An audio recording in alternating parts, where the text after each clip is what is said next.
ಬಾ ರಮಣ ಬಾ.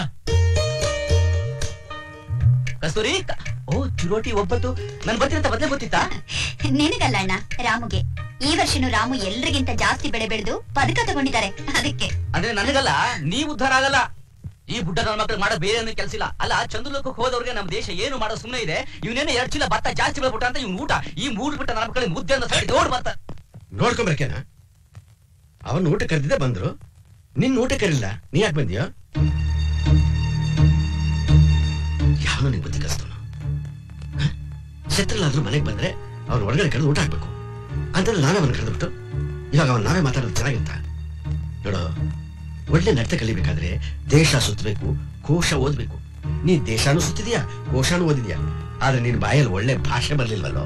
ಈಗ ಏನಾಯ್ತಂತ ಕೂಗಾಡ್ತಿದ್ದೀರಾ? ಏನಂದೆ? ಅವನ್ ಚಂದ್ರಲೋಕಕ್ಕೆ ಹೋಗಿದಾನ ಅಂತ ಕೇಳಿದ್ಯಾ? ಅವನ್ ಚಂದ್ರಲೋಕಕ್ಕೆ ಹೋಗೋದು ನಿನ್ನಂತ ಬಂಡರಿಗೆ ಪಾಠ ಹೇಳ್ಕೊಡೋ ಗುರು ಎಲ್ರೂ ಮಾಡೋದು ಹೊಟ್ಟೆ ಪಾಡಿಗೆ ಕಣೋ. ಅವನ್ ಏನಂತ ತಿಳ್ಕೊಂಡಿದೀಯೋ? ನಿನ್ನಾಗೆ ದಂಡು ಪಿಂಡ ಅನ್ನ ತಿನ್ನೋನಲ್ಲ ಕಣೋ, ಅನ್ನನ ಬೆಳೆಯೋವನು. ಅವನ ಬಗ್ಗೆ ಕೇಳೋ ಮಾತಾಬೇಡ. ನೋಡು, ಅವನು ಊಟ ಮಾಡಿ ಹೋಗೋವರೆಗೂ ಈ ಕಡೆ ತಲೆ ಹಾಕ್ಬೇಡ. ಹೋಗ ಆಗ.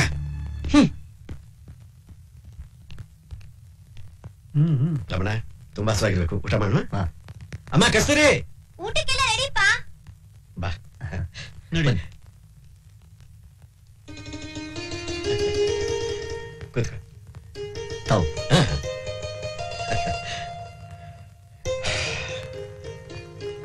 ರಮಣ, ಈಗಿನ ಕಾಸು ಹುಡುಗರಿಗೆ ಅದೇನ್ ಪಾಠ ಹೇಳ್ಕೊಡ್ತಾರೋ, ಅದೇನ್ ಬುದ್ಧಿ ಕಲಿಸ್ತಾರೋ ಶಾಲೆಯಲ್ಲಿ ಒಂದು ಗೊತ್ತಾಗಲ್ಲ. ಯಜಮಾನ್ರೆ, ನಿಮ್ ಮಗ ರಾಜ ಒಬ್ಬ ಮಾಡಿದ ತಪ್ಪಿಗೆ ವಿದ್ಯಾಭ್ಯಾಸನ ಗುರುಗಳನ್ನ ಬೈಯೋದು ಸರಿಯಲ್ಲ. ನಾನು ಅದನ್ನ ಒಪ್ಪೋದಿಲ್ಲ. ಅವನು ಮಾತಾಡಿದ್ ಕೇಳಿಸ್ಕೊಂಡ್ಯಾ? ಎಲ್ಲ ಕೇಳಿಸ್ಕೊಂಡೆ. ಕೇಳಿಸ್ಕೊಂಡು ಯಜಮಾನ್ರೆ, ನನ್ನ ಊಟಕ್ಕೆ ಕರೆದಿದ್ದು ನೀವು. ನಿಮ್ ಮಗ ನನ್ನ ಬೈಯೋದಷ್ಟೇ ಅಲ್ಲ, ಕತ್ತಿಡ ತಾಚೆಗೆ ತಳಿದ್ರು ನಾನು ಊಟ ಮುಗಿಸ್ಕೊಂಡೆ ಹೋಗ್ತಿದ್ದೆ. ಅಕಸ್ಮಾತ್ ನಾನು ಹೋಗಿದ್ದಿದ್ರೆ ನಿಮ್ ಮಾತು ನಾನೇನ್ ಬೆಲೆ ಕೊಟ್ಟಂಗಾಗ್ತಿತ್ತು. ಎಂಥ ಒಳ್ಳೆ ಗುಣ.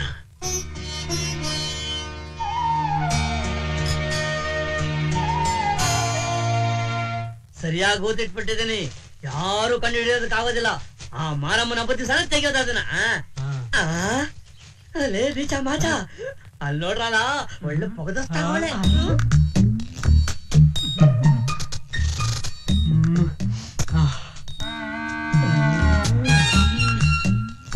ಯಾರ ಈ ಹುಡುಗಿ? ಲೇ, ಇವಳು ಬಣ್ಣ ಹಚ್ಕೊಳ್ತಿರೋ ನೋಡಿದ್ರೆ ಇವಳು ನಾಟಕದವಳು ಅಂತ ಕಾಣಿಸುತ್ತೆ. ಬಂದಲ್ಲ ಮಾತಾಡ್ಸೋಣ. ಪೊಗದಸ್ತಾವಳೆ ಕಟ್ರು. ಇವಳು ಸಿಕ್ಬಿಟ್ರಂತೂ ಹೆಂಗಾರ ಮಾಡಿ ನಮ್ಮ 3 ಮಾರಿ ಹಬ್ಬಕ್ಕೆ ಇವ್ರ ಕಡೆ ಕೂಡಿಸ್ಬೇಕು.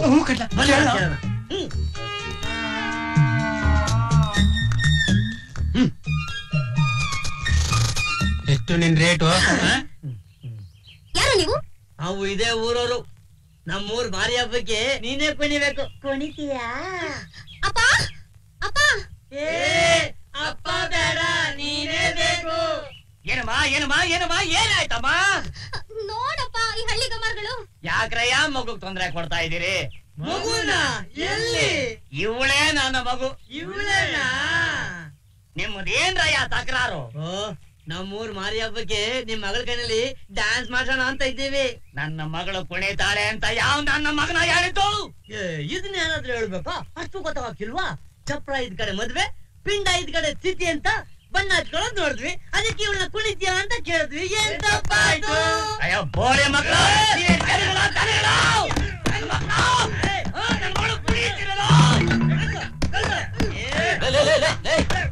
ಏನೇ ಗಲಾಟೆ ಇದು? ಬೋರನೇ ಆಯ್ತು, ಬೋರನೇ ಆಯ್ತು. ಯಾವ ನನ್ನ ಮಗ ಹೇಳ್ತಾನೆ ಇದಕ್ಕೊಂದು ಬೋರ ಅಂತ? ನಮ್ಮ ತಂದೆ ಕಾಲದಿಂದಲೂ ವಂಶ ಪಾರಂಪರ್ಯವಾಗಿ ನಮ್ಮಂತಂದ ಹೆಣ್ಮಕ್ಳು ಬಣ್ಣ ಹಚ್ಗಳಾರ್ಯ. ಅದಕ್ಕೆ ಈ ದೇವಾಸಿ ನನ್ನ ಮಕ್ಳು ಅವಳನ್ನ ಕುಣಿಯೋರು ಅಂತ ಹೇಳ್ಬಿಡೋದು. ಹೋಗ್ರೋ. ಏನೋ ಪಾಪ ಹಳ್ಳಿ ಜನ ತಿಳಿದ್ರೆ ಮಾತಾಡ್ತಾರೆ. ದಯವಿಟ್ಟು ಕೋಪ ಮಾಡ್ಕೊಬಿಡಿ. ನೋಡಿದ್ರಪ್ಪ, ನನ್ನನ್ನ ಈ ಹಾಳು ಕೊಂಬೆ ಕೊಟ್ಟು ನನ್ನನ್ನ ಹಾಳು ಬಾವಿ ತಳ್ಬೇಕು ಅಂತಿದ್ದೀರಾ? ಸುಮ್ನಿರಮ್ಮ, ನಿನ್ನೇನ್ ಊರ್ನವ್ರಿಗೆಲ್ಲ ಕೊಟ್ಟು ಮದ್ವೆ ಮಾಡ್ತಾ ಇದ್ದೀನ? ಮನುಷ್ಯನ್ ನೋಡಿದ್ರೆ ಸ್ವಲ್ಪ ವಿಚಾರವಂತ ಕಣ್ಣಾಗ ಕಾಣ್ತಾ ಇದ್ದಾನೆ. ಇವನ್ ವಿಚಾರಿಸಿದ್ರೆ ಎಲ್ಲಾ ವಿಷಯ ಗೊತ್ತಾಗತ್ತೆ. ರೇ ಸಮೇ, ನಿಮ್ಮನ್ನೇ ಏನು ಈ ಊರಲ್ಲಿ ಶ್ರೀಮಂತರು ಯಾರು? ಅದೇ ನಮ್ ಧರ್ಮಣ್ಣವರು. ಧರ್ಮಣ್ಣವರು ಅವ್ರಿಗೆ ಮಕ್ಳಿಗೆ ಏನಾರ ಇದಾರಾ? ರಾಜ ಅಂತ ಒಬ್ಬ ಮಗ ಇದ್ದಾನೆ, ಕಸ್ತೂರಿ ಅಂತ ಒಬ್ಬ ಮಗಳಿದ್ದಾಳೆ. ಯಾಕೆ? ಏನಿಲ್ಲ, ಅವ್ರ ಮಗನಿಗೆ ನನ್ ಮಗಳು ಕೊಟ್ಟು ಮದ್ವೆ ಮಾಡ್ಬೇಕು ಅಂತಿದೀನಿ. ಧರ್ಮಣ್ಣ ಅವ್ರ ಹತ್ರ ಮಾತಾಡಿದ್ರ? ಹುಡುಗ ಹುಡುಗಿ ಒಪ್ಕೊಂಡಿದ್ದಾಯ್ತು, ಇನ್ನೆಂಥ ಮಾತು. ಅವ್ರಿಗೆ ಆಸ್ತಿ ಎಷ್ಟು ಏನಾರ ಇದೆಯಾ? ಆಸ್ತಿನ 4-5 ಊರ ಅವ್ರದ್ದು. 4-5 ಊರ? ಯಾಕೆ, ಏನಾಯ್ತು? ಏನಿಲ್ಲ, ನನ್ನ ಮಗಳು ಹೇಳ್ತಾ ಇದ್ದಾಳೆ ಈ ಊರೇ ಸರಿ ಇಲ್ಲ ಅಂತ. ಹಾಗಂತ ಸಂಬಂಧ ಬಿಡಕ್ಕಾಗತ್ತಾ ಶಿವರಿ? ಎಲ್ಲಾದ್ರೂ ಉಂಟಾ? ಅದಕ್ಕೆ ನೀನೇ ಸ್ವಲ್ಪ ಇವಳಿ ಬುದ್ಧಿ ಹೇಳ್ಬೋಡಪ್ಪ. ನೋಡಮ್ಮ, ನಿಮ್ಮ ಅಪ್ಪ ಹೇಳ್ದ ಕೇಳು. ಮದ್ವೆ ಆದ್ಮೇಲೆ ನಾವೇನ್ ಇಲ್ಲೇ ಇದ್ಬಿಡ್ತೀವ? ಹೊರ ಆಸ್ತಿನೆಲ್ಲ ಮಾರಿ ಬೆಂಗಳೂರಲ್ಲೇ ಕಾರು ಬಂಗ್ಲೆ ತಗೊಂಡು ಆರಾಮಾಗಿ ಇದ್ಬಿಡ್ತೀವಿ. ಬಹಳ ಒಳ್ಳೆ ಯೋಚನೆ ಮಾಡಿದಿರಾ, ನಾನ್ ಬರ್ತೀನಿ. 1 ನಿಮಿಷ, ಬೆಂಗಳೂರಿಂದ ಬೋರ್ಮಿಟ ತಗೊಂಡೇ ಬಂದಿದ್ದೀನಿ, ಹುಡ್ಕೊಂಡು ಹೋಗ್ಬೇಕು. ಅದ್ಯಾರ ಆಸ್ತಿ ಮಾರಿದ್ದು? ಇಲ್ಲಪ್ಪ, ಯಾರ ಆಸ್ತಿನ ಮಾರಿದ್ದಲ್ಲ, ನಮ್ಮ ತಂದೆ ಕಾಲಿನಿಂದಲೂ ನಾವು ಅದನ್ನೇ ಕುಡಿಯೋದು. ನಮ್ಮ ತಾತನ ಕಾಲದಿಂದನೂ ಅದ್ ಯಾವ್ದು ಅಭ್ಯಾಸ ಇಲ್ಲ, ನಾನ್ ಬರ್ತೀನಿ. ನಡಿ ನಡಿ. ಅಣ್ಣ, ಬಟ್ಟೆ ಒಗೆಯೋಕ್ ಹಾಕ್ತಿದ್ದೀನಿ, ನಿಮ್ದು ಯಾವ್ದಾದ್ರು ಇದೆಯಾ? ಸೂಟ್ ಕೇಸಲ್ಲಿದೆ ನೋಡಮ್ಮ.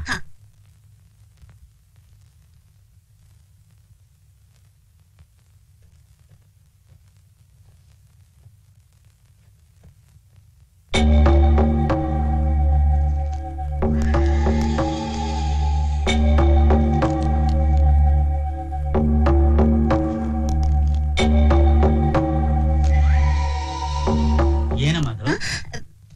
ಏನಿಲ್ಲ. ನಾನ್ ನೋಡ್ದೆ, ಕೊಡಮ್ಮ, ಕೊಡು. ಏನೇ ಆಗ್ಲಿ, ರಾಜ ಸರಿಯಾದ ಜೋಡಿನೇ ಹುಡುಕಿದ್ದಾನೆ. ಯಾರಯ್ಯ? ಓದ್ತೀನಿ ಅಂತ ನನ್ನ ಮಗ ಮನೆ ಹಣನೆಲ್ಲ ಹಾಳು ಮಾಡ್ಬಿಟ್ಟ ಅಂತ ಹೇಳ್ತಿದ್ರಲ್ಲ, ಓದ್ತಾ ಒಲೆ ಓದೊಳ್ಳೆ ಹಿಡ್ಕೊಂಡ್ ಬಂದಿದ್ದಾನೆ. ಇಲ್ಲಿ ನೋಡಿ. ಏನೇ ಅದನಿಷ್ಟ? ನಿಮ್ಗನಿಷ್ಟ, ಅವ್ರಿಗೆ ಬಲಿಷ್ಟ. ಯಾರಿಗೆ ಫೋಟೋ ತೆಗೆದಿದ್ದು? ಅವ್ರ ಮೇಲೆ ಕೊರಕ್ತಿಯಾ? ಯಾರ ಇವಳು? ಇವಳು ನನ್ನ ಗರ್ಲ್ ಫ್ರೆಂಡ್. ಅದು ಗೊತ್ತಾಗ್ತಾ ಇದೆ. ಯಾವ ಮಟ್ಟಕ್ಕೆ ಬಂದಿದೆ? ಕಟ್ಕೊಳ್ಳೋ ಮಟ್ಟಕ್ಕೆ ಬಂದಿದೆ. ಅದಕ್ಕೆ ನಿಮ್ಮನ್ನ ಕೇಳೋಣ ಅಂತ ಬಂದೆ. ಕೇಳಿದ್ಯಾ ಅವ್ರು ಮಾತಾಡ್ತಾ ಇರೋದನ್ನ? ಕೇಳ್ದೆ. ಇನ್ನೂ ಒಂದೇನೋ ಕೇಳ್ಬೇಕಂತಿದ್ದಾರೆ, ಅದನ್ನು ಕೇಳ್ಬಿಡಿ. ಏನದು? ಮದ್ವೆ ಇಲ್ಲೇ ಇಟ್ಕೊಳ್ಳೋದಾ ಇಲ್ಲ ಬೆಂಗಳೂರಲ್ಲಿ ಇಟ್ಕೊಳ್ಳೋದಾ? ಓಹೋ, ಬಹಳ ಮುಂದುವರೆದು ಬಿಟ್ಟಿದ್ದೀರಾ? ಇನ್ನೂ ಮುಂದುವರೆದಿಲ್ಲ. ನೀವು ಒಪ್ಪಿದ್ರೆ ಮುಂದುವರಿತೀನಿ. ಸರಿ, ಇವಳು ಬಂತಾನೆ ಇದ್ದದ್ದು. ಹುಡುಗಿ ಗುಣ ಹೇಗೆ? 2 ಮೂಟೆ ಭತ್ತ ಜಾಸ್ತಿ ಬೆಳಿತಾನಲ್ಲ ರಾಮ, ಅವನಿಗಿಂತ ಒಳ್ಳೆ ಫ್ಯಾಮಿಲಿ, ರಾಯಲ್ ಫ್ಯಾಮಿಲಿ. ನಾನ್ ಮಾತಾಡ್ತಿರೋದು ಇವ್ರ ವಿಷಯ. ನೀವು ಮಾತಿಗೆ ಮುಂಚೆ ಅವನ್ನೇ ತಾನೇ ಎಕ್ಸಾಂಪಲ್ ಕೊಡೋದು, ಅದಕ್ಕೆ ಹೇಳ್ದೆ. ಸತ್ಯ, ಇಂತ ಒಳ್ಳೆ ವಿಷಯಕ್ಕೆ ಅವನೇ ಉಪಯೋಗಿಸಿದಲ್ಲ, ಅಷ್ಟೇ ಸಂತೋಷ. ಅವನ್ ಒಳ್ಳೆ ಗುಣನ ನೀವೇ ಮೆಚ್ಕೋಬೇಕು. ಮೆಚ್ಕೋತೀನೋ? ಯಾಕೆ ಗೊತ್ತಾ? ಊರಿಗೆಲ್ಲ ಉಪಕಾರ ಮಾಡ್ತಾನೆ, ದುಡ್ಡು ತಿಂತಾನೆ. ಅಷ್ಟ್ ಮಾತ್ರ ಅಲ್ಲ, ನೀನ್ ಅವನ್ ಬೈದಾಗ ನಿನ್ನ ಕ್ಷಮಿಸಿದಂತ ದೊಡ್ಡ ಗುಣ. ಅವನ ಕಾಲಿಗೆ ಬಿದ್ರು ಅವನ ಗುಣ ನಿಂಗೆ ಬರಲ್ಲ, ಗೊತ್ತಾಯ್ತಾ? ನೀವು ಬೇಕಾದ್ರೆ ಅವನ್ ಕಾಲಿ ಬೀಳಿ, ನಿಮ್ ಮಗಳು ಕೊಟ್ಟು ಕಾಲ್ ತೊಳೆದು ಕನ್ಯಾದಾನ ಮಾಡಿ. ನನಗೆಲ್ಲ ಕರ್ಮ. ಆಹಾ ರಾಜಾ, ಇಷ್ಟು ವರ್ಷ ನೀನ್ ಯಾಕೆ ಹೆತ್ತೆ ಅಂತ ಸಂಕಟ ಪಡ್ತಾ ಇದ್ದೆ. ಆದ್ರೆ ಇವತ್ತು ರಾಮಣ್ಣ ಅಳಿಯ ಮಾಡ್ಕೊಂತ ಹೇಳಿದಿಲ್ಲ, ಒಪ್ಪದೆ ಕಣೋ. ನೀ ಹುಟ್ಟಿದ್ದಕ್ಕೂ ಸಾರ್ಥಕ ಆಯ್ತು ಕಣೋ. ಮೊದಲ ಕೆಲಸ ನೋಡ್ಬೇಕು.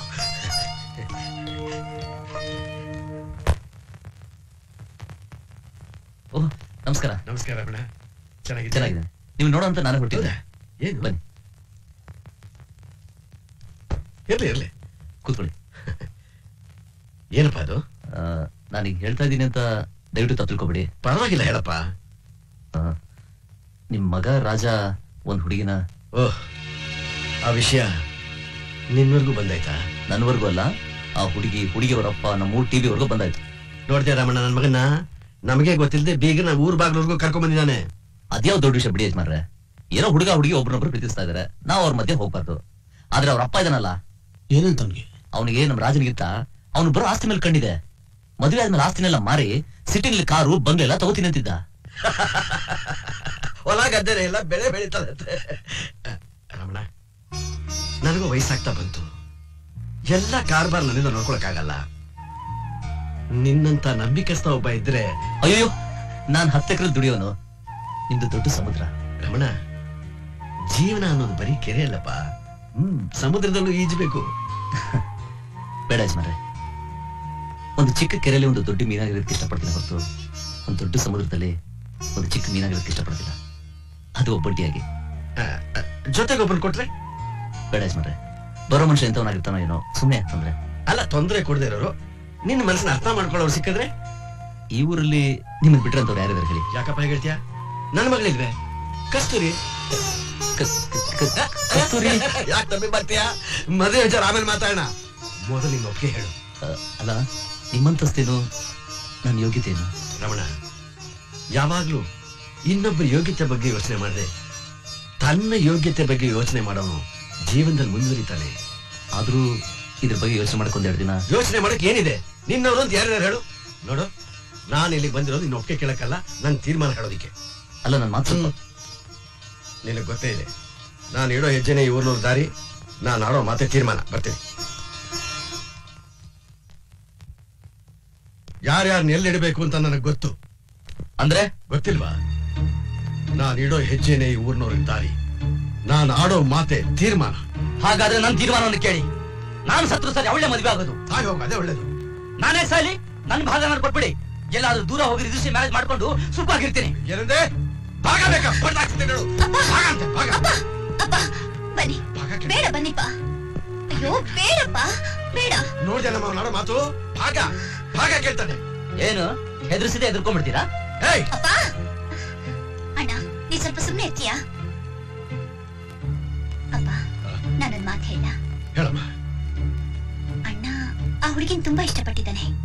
ಅವನಿಗೆ ಇಷ್ಟ ಅಂತ ಅನಿಷ್ಟಗಳನ್ನ ಸೇರ್ಸ್ಕೊಳಕ್ಕಾಗತ್ತಮ್ಮ? ಅವ್ರಿಗೂ ನಮಗೂ ಹೊಂದಲ್ಲಮ್ಮ. ಅಂಥದ್ದೇನು ಆಗಲ್ಲಪ್ಪ. ಅವ್ರು ನಮಗ್ ಹೊಂದ್ಕೊಂಡು ಹೋಗದೆ ಇದ್ರೆ ಏನಂತೆ? ನಾವೇ ಅವ್ರಿಗೆ ಹೊಂದ್ಕೊಂಡು ಹೋದ್ರಾಯ್ತು. ಅಲ್ಲಮ್ಮ, ಸರಿಮ್ಮ.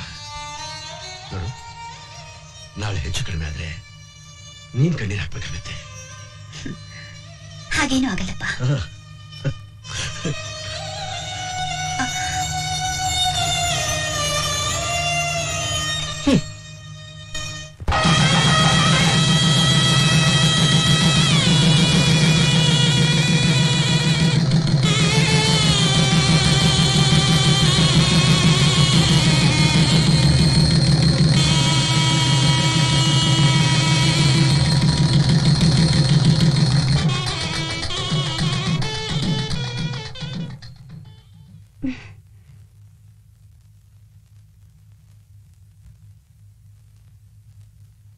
ನೀನು ತುಂಬಾ ಅದೃಷ್ಟವಂತ. ಹೌದಪ್ಪ. ಚಿನ್ನದಂತ ಅಳಿಯನ್ನು ಪಡೆದಿದ್ದೀಯ. ಇವ್ರು ಮಾತ್ರ ಏನ್ ಕಮ್ಮಿ. ನಾನ್ ಮೊದಲನೇ ಸಲ ಬಂದಾಗ ಚಿನ್ನದ ಪದಕ ಸಿಕ್ತು. ಈಗ 2ನೇ ಸಲ ಬಂದಿದ್ದೀನಿ, ಚಿನ್ನದಂತ ಜಮೀನ್ದಾರ ಮಗಳು ಸಿಕ್ಕಲು. 3ನೇ ಸಲ ಬಂದಾಗ ಇನ್ನೇನ್ ಸಿಗುತ್ತೋ ಏನೋ. ಅದೆಲ್ಲ ಆಮೇಲೆ ನೋಡೋಣ. ಮೊದಲು ನೀನ್ ತಂದಿರೋ ಪ್ರೆಸೆಂಟೇಶನ್ ಕೊಡಮ್ಮ. ನೀವೇ ಕುಡಿಪಾ. ಹೆಣ್ಣು ಮಗಳು ನೀನು, ನೀನೇ ಕೊಡಮ್ಮ. ಹೌದಮ್ಮ, ಹೆಣ್ಮಗಳು ಕೊಡ್ಬೇಕು. ಕೊಡು. ಈ ದೀಪಗಳು ನಿಮ್ಮ ಮನೆ ಮನಸ್ಸನ್ನ ಸದಾ ಬೆಳಗ್ಲಿ ಅನ್ನೋದೇ ನನ್ನ ಆಸೆ. ಆಮೇಲೆ ಮುಂದಿನ ಕೆಲಸ ಹೇಗೂ ನಡೆಯುತ್ತೆ. ನೀ ಸ್ವಲ್ಪ ಬಾ.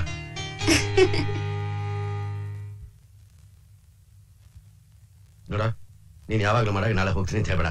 ನೀನು ನಿನ್ ಮಗಳು 15-20 ದಿವಸ ಇದ್ದು ಹೋಗ್ಬೇಕು. ನೋಡೋ ಧರ್ಮ, ನನ್ನ ಮಗಳಿಗೆ ಎಕ್ಸಾಮ್ ಆಯ್ತು, ಹಾಗೂ ನನಗೂ ರಿಟೈರ್ ಆಗಿದೆ. ಇನ್ನೇನಯ್ಯ? ನೀನು ಹೋಗೋವರೆಗೂ ನಾವ್ ಇಲ್ಲೇ ಇರ್ತೀವಿ ಕಣಯ್ಯ. ಹಾಗೆ ಮಾಡು. ಡಾರ್ಲಿಂಗ್, ಇದು ನಮ್ಮ ಮನೆತನ ಸೀರೆ, ಬೇಗ ಉಟ್ಕೋ. ಇದು ನಿಮ್ಮ ಮನೆತನದ ಸೀರೆನಾ? ಇದನ್ನು ಉಟ್ಕೊಂಡು ಫಸ್ಟ್ ನೈಟ್ ಮಾಡ್ಬೇಕಾ? ಇನ್ನೇನಮ್ಮ, ಮದ್ವೆ ಮುಗೀತು. ನನ್ ಜ್ಞಾಪಕ ಇರುತ್ತೋ ಇಲ್ವೋ? ನಿಮ್ಮನ್ನೆಲ್ಲ ಮರೆಯೋಕಾಗತ್ತೇನೆ. ಅದಕ್ಕೆ ದೊಡ್ಡವ್ರು ಹೇಳಿರೋದು, ಸಾಕ್ದವ್ರ ಜ್ಞಾಪಕ ಸಂಗಾತಿ ಬರೋ ತನಕ, ಸಂಗಾತಿ ಜ್ಞಾಪಕ ಸಾಯೋ ತನಕ ಅಂತ. ಆದ್ರೆ ನಾನ್ ಹಾಗಲ್ಲ ಕಣೆ. ಮತ್ಯಾಗೆ ಗಂಡ ಬಂದ ತಕ್ಷಣ ಹೆತ್ತವ್ರ ಮೇಲಿನ ಪ್ರೀತಿ ಕಡಿಮೆ ಆಗತ್ತ ಹೇಳು? ಓಹೋ ಅಮ್ಮಣಿ, ಇದೇನ್ ಗೊತ್ತಾ? ತಾಳಿ. ಬರೀ ತಾಳಿ ಅಲ್ಲ, ಮೂಗುದಾರ. ಇದಕ್ ಹಾಕಿರೋ 3 ಗಂಟಿನ ಅರ್ಥ ಏನಂತ ಗೊತ್ತಾ? ಪ್ರೀತಿ, ಸಹನೆ, ಶೀಲ ಅಂತ. ಅಂದ್ರೆ ನಿನ್ ಗಂಡನ್ನ ಪ್ರೀತಿಯಿಂದ ನೋಡ್ಕೋಬೇಕು. ಸಹನೆ, ನಿನ್ನ ಬಾಳ್ನಲ್ಲಿ ಎಷ್ಟೇ ಕಷ್ಟ ಬಂದ್ರು ಹೆದರ್ದೆ ದುಡುಕ್ದೆ ಸಹನೆಯಿಂದ ಇರ್ಬೇಕು. ಇನ್ನು ಶೀಲ, ಇದೊಂಥರ ತಿಳಿಯಾದ ಕೊಳ ಇದ್ದಾಗೆ. ಇದರಲ್ಲಿ ಎಷ್ಟೋ ಜನ ತಮ್ಮ ಬಿಂಬ ನೋಡ್ಕೋಬೇಕು ಅಂತ ಕಾಯ್ತಾ ಇರ್ತಾರೆ. ಆದ್ರೆ ನೀನ್ ಯಾವತ್ತೂ ನಿನ್ ಮೈ ಮರಿಬಾರ್ದು. ಯಾಕೆಂದ್ರೆ ಇದರಲ್ಲಿ ಯಾರಾದ್ರೂ ಒಬ್ರು ಒಂದು ಸಣ್ಣ ಕಲ್ಲು ಹಾಕಿದ್ರು ತಿಳಿಯಾದ ಕೊಳದಲ್ಲಿ ಕೊಚ್ಚಿ ತುಂಬುತ್ತೆ. ಆದ್ರಿಂದ ನೀನು ನಿನ್ನ ಶೀಲಾನ ನಿನ್ ಗಂಡನಿಗೆ ಮಾತ್ರ ಮೀಸಲಾಗಿರ್ಬೇಕು. ಯಾಕೆ ಹಾಗೆ ನೋಡ್ತಾ ಇದ್ಯಾ? ನಾನ್ ಹೇಳಿದ್ರಲ್ಲಿ ತಪ್ಪಿದ್ಯಾ? ತಪ್ಪಿಲ್ಲ. ಆದ್ರೆ ಇದೆಲ್ಲ ನಿನ್ಗೆ ಹೇಗೆ ಗೊತ್ತಾಯ್ತು ಅಂತ?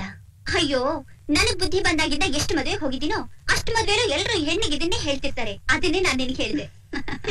ಎಲ್ರು ಬಂದ್ರು, ಶುರುವಾಗುತ್ತೆ. ನಾನ್ ಹೇಳಿದ್ದೀನಿ, ಅವ್ರು ಇನ್ನೊಂದ್ಸಲ ಹೇಳ್ತಾರೆ, ಕೇಳು.